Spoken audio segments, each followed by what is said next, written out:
ITR की deadline सामने है। कौन सा फॉर्म भरना है मुझे समझ में ही नहीं आ रहा। क्या आप भी इनकी तरह कंफ्यूज हैं कि कौन सा ITR फॉर्म फाइल करें?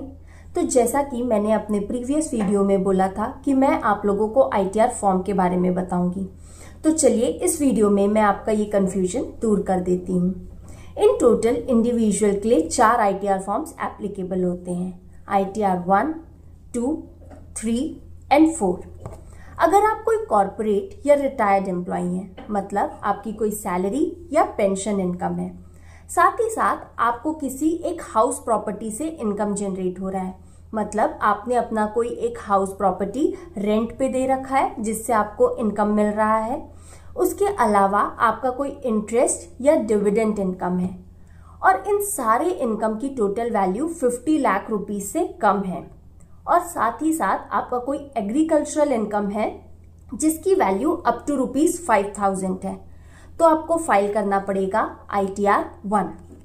और अगर आपका कोई सैलरी या पेंशन इनकम है, उसके अलावा आपको एक या एक से ज्यादा हाउस प्रॉपर्टी से इनकम जनरेट हो रहा है, उसके अलावा आपका कोई अदर सोर्स से इनकम है जैसे कि कोई डिविडेंड इनकम, इंटरेस्ट इनकम, या आपने कोई हॉर्स रेस या लॉटरी से कोई प्राइज मनी जीता है, या फिर आपका कोई फॉरेन इनकम है या कैपिटल गेन इनकम है, और इन सारे इनकम की वैल्यू 50 लाख रुपीज से ज्यादा है, या आपका कोई एग्रीकल्चरल इनकम है जिसकी वैल्यू 5,000 रुपीज से ज्यादा है, तो आपको फाइल करना पड़ेगा ITR 2। अब आपको ये कंफ्यूजन हो सकता है कि कैपिटल गेन होता क्या है। तो बेसिकली कैपिटल गेन 2 तरीके का होता है, short term capital gain and long term capital gain.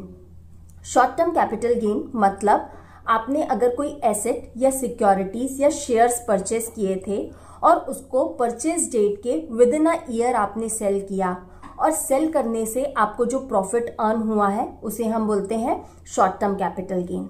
वहीं पे अगर आपने कोई एसेट्स या सिक्योरिटीज परचेज किए थे और उसे आपने 1 साल के बाद सेल किया जिससे आपको कोई इनकम या गेन जनरेट हुआ, उसे हम कहते हैं लॉन्ग टर्म कैपिटल गेन। अब अगर आपको ITR 2 जैसा ही सोर्स ऑफ इनकम है, मतलब आपको सैलरी या पेंशन इनकम मिल रहा है, साथ ही साथ आपको हाउस प्रॉपर्टी से इनकम मिल रहा है, कैपिटल गेन से इनकम मिल रहा है, कोई फॉरेन इनकम मिल रहा है और अदर सोर्सेज से इनकम मिल रहा है, और इसके अलावा आपका कोई बिजनेस है या आप कोई प्रोफेशनल सर्विस प्रोवाइड करते हैं, या आप किसी फर्म में पार्टनर हैं उससे आपको इनकम मिल रहा है, तो आपको फाइल करना पड़ेगा ITR 3। और ITR 4 होता है आपके प्रिजम्पटिव इनकम के लिए।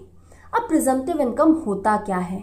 अगर आपका कोई छोटा मोटा बिजनेस है जिसका टर्नओवर 2 करोड़ रुपीस तक के है, या आप कोई प्रोफेशनल कंसल्टेंसी प्रोवाइड करते हैं जैसे कि आप कोई डॉक्टर हैं, इंजीनियर हैं, इंटीरियर डिजाइनर हैं या फ्रीलांसर हैं, और आपकी टोटल कंसल्टेंसी इनकम जो है 50 लाख रुपीस तक के है, तो इसे हम कहते हैं प्रिजम्पटिव इनकम। इसे हम प्रिजम्पटिव इनकम इसलिए कहते हैं क्योंकि इस पूरे इनकम पे टैक्स नहीं लगता है। इस पे कुछ % पे हम प्रिजम्पटिव बेसिस पे इनकम को एज्यूम करते हैं और उसी इनकम पे टैक्स इंक्लूड किया जाता है। तो अगर आपका कोई भी प्रिजम्पटिव इनकम है तो आपको फाइल करना पड़ेगा ITR 4। नाउ आई होप आप सबको ये क्लियर होगा कि आपके सोर्स ऑफ इनकम के अकॉर्डिंग आपको कौन सा ITR फाइल करना पड़ेगा।